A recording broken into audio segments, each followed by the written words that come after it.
Hi mga kapuso, Luis Taveras here, and we are here right now sa set ng Pinoy Crime Stories. We are currently taping. Ayan, sunod-sunod ang aming mabibigat na eksena. So ngayon, we're taking a break and just wanna share kung ano yung mga dinadala ko sa set every time I have taping.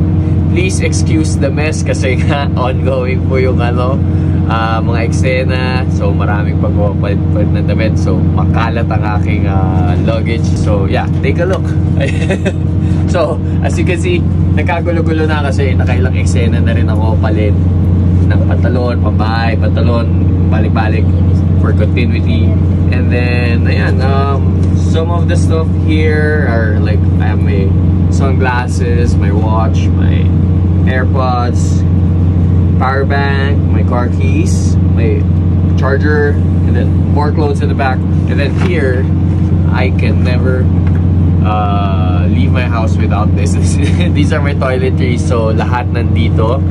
And I have my toothbrush, syempre mouthwash, perfume, deodorant, and yan, maraming mga floss, Colgate. I'm not gonna show you everything na kasi magulo to.